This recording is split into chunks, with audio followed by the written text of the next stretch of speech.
Добар ден, драги ученици! Јас сум професор Силвана Ѓоргов од Средното училиште на град Скопје Владо Тасевски. Денес ќе учиме за постанок и развиток на македонската држава. Македонија го зафаќа централниот дел на Балканскиот полуостров. Географската граница на север се протега од планината Скопска Црна Гора, реката Пчиња кон Носоговските планини, на исток до планината Пирин и Рила и реката Места, на југ до планините Олимп и Пинт и реката Бистрица, која уште е позната под името Халиакмон, а на запад до планините Галичица, Јабланица, Кораб и Шар планина. Ако ја погледнеме картата, можеме да забележиме дека има бројни планини, пасишта, низини, котлини, реки, долини, езера и дека водите на Егејското море го заплискуваат незиниот брег. Токму овие природни услови, надополнети со благопријатна клима, им овозможило на луѓето населени на овие простори да се занимаваат со лов, риболов, да бидат земјоделци кои одгледуваат житни култури, да бидат сточари кои ги паселе своите стада на пасиштата по планините и да бидат рудари кои го користеле рудното богатство, злато, сребро, железо и друго. Античките автори, имајќи ја во предвид географската положба и релиефот, територијата ја делеле на Горна и Долна Македонија. На оваа територија живееле разни племиња и народи, меѓу кои најпознати се пајонците, бригите, македонците, едонците, пелагонците, тракијците, елимејците, орестите, линкести, десаретите, енхалејците и други. Овие племиња и народи постепено се мешале помеѓу себе и формирале еден народ со заеднички јазик, наречен македонски, по името на земјата што ја населувале. Зборот Македонија некои сметаат дека има потекло од зборовите маке, што значи широк, и дон, што значи земја, широка земја, Македонија.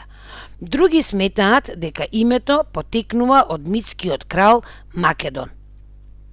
Античките македонци имале своја посебна традиција и култура и се разликувале од останатите народи на Балканот по својот надворешен изглед, облеката, оружјето, украсено со символи, па и начинот на војувањето, кое подоцна било усовршено. За основач на македонската држава се смета Пердика I, кој владеел од 707 година пред новата ера до 659 година пред новата ера. Кралското семејство водело потекло од градот Аргос во областа Орестида, па затоа првата македонска династија е позната како династија на Аргеадите.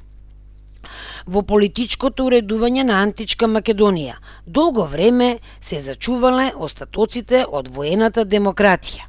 Во земјата владееле наследни кралеви. Кралот бил воен водач и ја предводел војската во воените походи, но имал судски и верски овластувања. Народното собрание го прогласувало кралот на престолот и решавало за сите важни државни прашања. Собранието го сочинувале сите македонци што биле способни да носат оружје. Власта на кралевите била ограничена од советот на хетерите. Хетерите биле воено-земјоделска аристократија и тие биле верни придружници и другари на кралот. Тие насекаде го придружувале својот владетел, во војна, во мир, на лов. Каде бил кралот, таму биле и хетерите. Јадрото на македонската држава се наоѓала во Долна Македонија и токму затоа Пердика во долното течение на реката Халиакмон или Бистрица го одбрал градот Ајга да биде негова престолнина.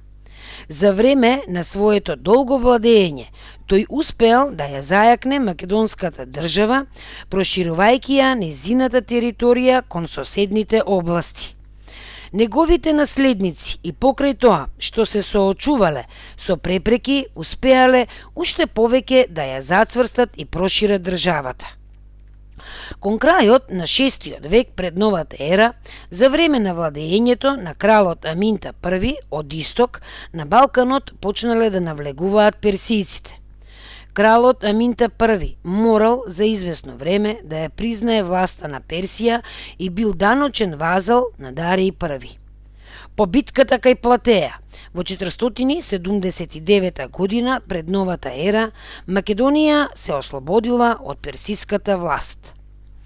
Кралот Архелај I, кој владеел од 413 година пред новата ера до 399 година пред новата ера, ја зајакнал државата така што посветил големо внимание на надворешната политика и извршил внатрешни општествени реформи во државата. За него се велело дека самиот направил повеќе отколку сите кралеви пред него. Архелај е особено познат по својата градежна дејност. Тој изградил повеќе тврдини, патишта и извршил реформа во војската, при што посебен акцент ставил на коњаницата и вовел ново оружје. Тој ја пренел и престолнината од планинската Ајга во поблискиот географски центар на Македонија, градот Пела, која била поблиску до морето и до трговските патишта. Архелај имал добри односи со хелените. Ја унапредил трговијата со Атина, извезувајќи дрво потребно за изградба на нивните бродови. Трговските и стопанските врски со хеленските држави придонеле да се развие занаечиството и трговијата. На неговиот дворец во Пела предстојувале и работеле познати хеленски уметници, писатели и архитекти. Од времето на Архелај започнале да се одржуваат македонските олимписки игри. По смртта на Архелај почнале династички борби за освојување на престолот. За кратко време на престолот се смениле многу кралеви и тоа довело до слабење на државата.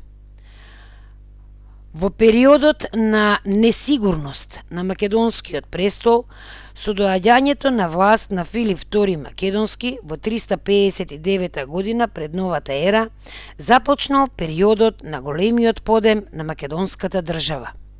Филип II бил образован, способен и енергичен владетел, вешт дипломат и талентиран војсководец.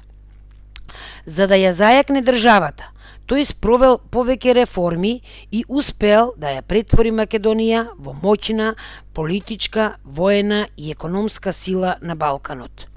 Тој знаел дека со силна војска и силна економија државата ќе биде моќна.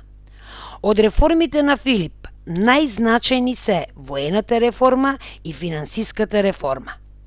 Воената реформа се состоела во преуредувањето на војската. Како основна воена единица, најважна улога добила тешко вооружената пешадија наречена Македонска фаланга. Фалангата се состоела од 16 реда војници, опремени со оклоп, шлем и штит, кои целосно ги заштитувале од стрелите, а биле вооружени со долго 6-метарско копје, наречено сариса, кое од двата краја имало острици. Во фалангата војниците биле построени еден до друг, во 4-аголна формација и во секоја формација имало 256 војници, односно 16 реда со по 16 војници. Ако ја погледнете фалангата од горе, наликува на накострешен метален еш. Имено, првите 5 реда ги носеле копјата исправени напред, а другите ги носеле накосени и исправени нагоре. Ако некој војник загинал од првиот ред, веднаш бил заменуван со војникот кој што стоел зад него. Така никој пат немало празно место во првите редови. Од левото и десното крило на фалангата биле распоредени лесно вооружената пешадија и коњаницата. Во македонската војска била внесена еднообразност во облеката и опремата и за тоа се грижала државата. Сите војници на своите штитови ја носеле карактеристичната македонска ѕвезда. Била формирана и посебна кралска чета, гарда, и имало морнарица од околу 160 воени бродови, која била неопходна за натамошните продирања во Хелада. Филип во борбите вовел и воени справи, катапулт и овнови, кои ги користеле при опсадата на градовите. Втората важна реформа на Филип била финансиската реформа. Тој е првиот македонски крал кој почнал да кова златни монети. Откако ја освоил Пангајската гора, во која имало рудници со сребро и злато, тој започнал да кова златни монети наречени статери. Употребата на златните статери имало големо значење за развитокот на македонската трговија и издигнување на македонската држава. Со својата голема воена сила, Филип водел успешни војни со своите соседи. На запад ги победил елирите и го завземал поголемиот дел од нивните земји. На север војувал против пајонците и ги принудил да ја признаат неговата власт. На исток тој војувал против тракијците и ја проширил државата до Црно море. Филип многу вешто ја искористил внатрешната криза на хеленските полиси. Тој ја поттикнувал борбата меѓу аристократските и демократските сили во Хелада. Користејќи ја нивната неслога и меѓусебните војни, тој започнал да ги освојува хеленските градови. Тој успеал со итрина и пари да придобие дел од населението во повеќе хеленски полиси и да создаде своји приврзаници.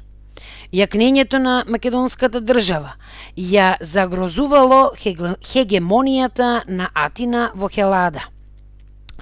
Најголем противник бил атинскиот филозоф и голем говорник Демостен, кој во неговите говори, наречени Филипики, го нарекувал Филип за туѓинец и варварин кој сака да ги пороби хелените. Атина, чувствувајќи се загрозена, формирала една силна антимакедонска коалиција со хеленските полиси Коринт и Теба и други помали полиси, и на овој сојуз се приклучиле и илирите, тракијците и пајонците.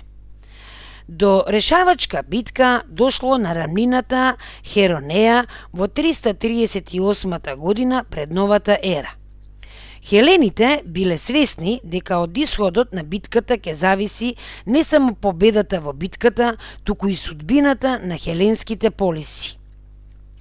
Тебанците и јатињаните се обидувале да го избегнат судирот на отворено поле со македонската војска, бидејќи им била позната низината моќ. Но бидејќи Филип марширал право кон Теба, тие немале друг избор освен да го запрат. Решиле тоа да го сторат на местото каде што се стеснувала рамнината помеѓу градчето Херонеја и реката Кефис. Силите на бојното поле биле речиси исти по бројност и оружје. Во оваа битка од 338 година пред новата ера, Филип извојувал победа над хелените. Подоцна, на бојното поле, каде што се одвивале борбите, Филип наредил да се подигне статуа на голем лав со горд и тажен израз како символ на сите кои го загубиле животот во борбата. Откако ги победил хелените, Филип свикал општо хеленски конгрес во Коринт. На овој конгрес учествувале сите хеленски држави освен Спарта. Било решено хеленските држави да стапат во федерација со Македонија. Хелените ја признале врховната власт на Филип. Македонскиот крал добил титула хегемон, што значи владетел и главен заповедник во војната што требала да се води против персијците. По завршувањето на конгрес, имајќи поддршка од хелените, Филип ги започнал големите воени подготовки за да војува против моќната Персија. Но во текот на тие подготовки, во 336 година пред новата ера, кога се одржувала свадбата на неговата ќерка Клеопатра, еден човек по име Паусаний со нож го прободел Филип право во срцето. Филип бил убиен, а вистинската причина за атентатот никопат не се дознала. Желбата на Филип да се покорат персијците ќе ја реализира неговиот син Александар III. Благодарам на вниманието.